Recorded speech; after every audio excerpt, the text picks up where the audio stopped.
নম্বর আয়াত তার বাংলা তর্জমা হচ্ছে এই ইমানদার গুণ তোমাদের প্রতি রোজার বিধান অবতীর্ণ করা হলো যেমন করা হয়েছিল পূর্বপুরুষদের থেকে পূর্বপুরুষদের মতো जाओ मैंने आप भाई का दादू ही देखो दादू है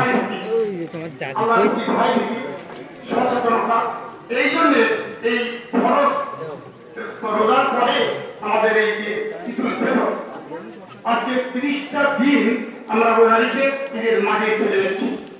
ঈদুল ফিতর কি? ঈদ হচ্ছে আনন্দ খুশি, আর ফিতর হচ্ছে রোজা ভাঙা। অর্থাৎ ঈদুল ফিতর মানে রোজা ভাঙার আনন্দ। এই রোজা ভাঙার আনন্দ মানে কিন্তু ওই মানে বন্ধুরা ভুটিয়া আল্লাহ বলেছে তোমাদের জন্য দুটো, যেহেতু আল্লাহ হচ্ছে মনির আর আমরা হচ্ছে দাস রোজা। অর্থাৎ আমরা এই 30টা রোজা আমাদের উপর বর্তাইছে, আমরা মুক্ত করলো। তাহলে এবার আনন্দ বিষয় আমাদের জীবন খারায় 12টা পর্যন্ত কাজ করতে হবে, 12টার পরে যে একটা মুক্তি পায় আনন্দ। এই হচ্ছে ঈদের আনন্দ যে আমরা 30টা দিন শ্রম সাধনা করার পর আমরা আনন্দিত হয়েছি। আর আল্লাহ বলেছে যারা এই 30টা রোজা পালন করবে মানে তাকওয়া অবলম্বন করে কিয়ামতের ময়দানে তাদেরকে আমি সামনে রোজাদারদের সামনে পুরস্কৃত করবে। তাই আল্লাহকে আমরা সেদিন দেখতে হবো। এটা একটা আনন্দ। আনন্দ মনে হয়েছিল না বিশাল বাদ্য পাবন না বন্ধুরা ঘটে না, এই হচ্ছে আনন্দ। যাই হোক, হযরত ওমর রাদিয়াল্লাহু আনহু ছিল ইসলাম জাহানের দ্বিতীয় খলিফা। আপনারা সবাই জানেন ঈদের দিন, ঈদের একদিন আগে তার ওয়াইফ বলছে যে আমাদের বাচ্চারা তো জামা কাপড় নেই, কি আর উপায়? তারা বললো আমার কাছে তো পয়সা করি নেই, তাহলে কি হবে? উনি লিখলেন তার অর্থমন্ত্রীর কাছে, আবু উবাইদা চিঠি লিখলেন যে ভাইজান তুমি 1 মাসের বেতন আমাকে অ্যাডভান্স দিতে পারো না? আমার বাড়ি বাচ্চা কাচ্চাদের পোশাক পরিচ্ছদ কিনতে হবে। ইসলাম জাহানের দ্বিতীয় খলিফার কথা বলছি আমি। ওবার কাছে চিঠি লিখলো, কি লিখলো? যে 1 মাসের বেতন আপনি দিতে হবে। ওবার চিঠি পড়ে অথর ভাবে কারণে ভাবতে হবে যিনি ইসলাম জাহানের দ্বিতীয় খলিফা তিনি আমার কাছে পত্র লিখেছে 1 মাসের বেতন দিয়ে।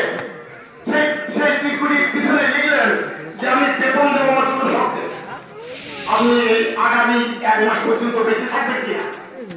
2 নম্বর হচ্ছে এই এলাকা মানে এই মানে রাজত্বের জনগণ আমরা 1 মাস পর্যন্ত রাখতে কিনা, এর সব উত্তর পেলে আমি আপনাকে 1 মাসের বেতন দেবো।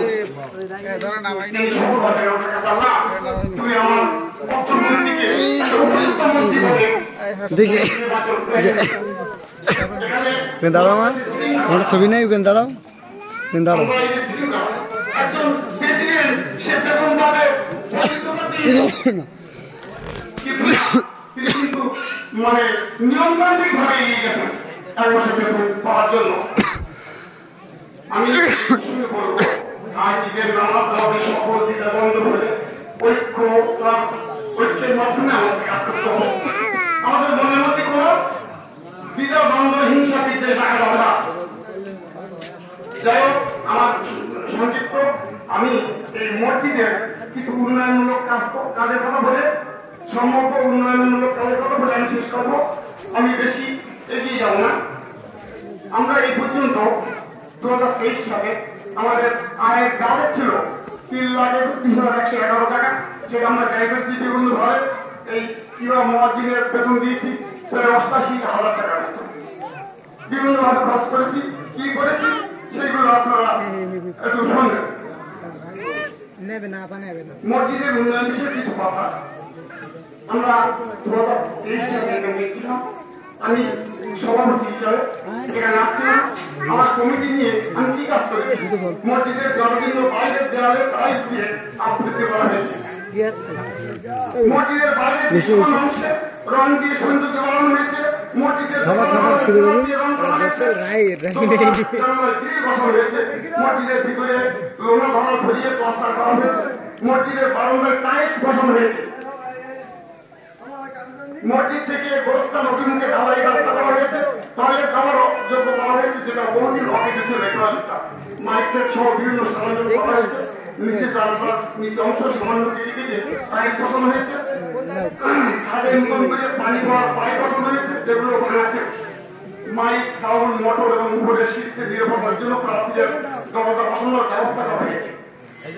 পর্যায়ক্রমে যেসব উন্নয়ন আমাদের করতে হবে, এই মসজিদ, আমাদের এই মসজিদটা কিন্তু সকলের মসজিদ, সবার অনুদানে এই মসজিদ চালিত এবং স্বীকৃতি হয়েছে আপনাদের পয়সা।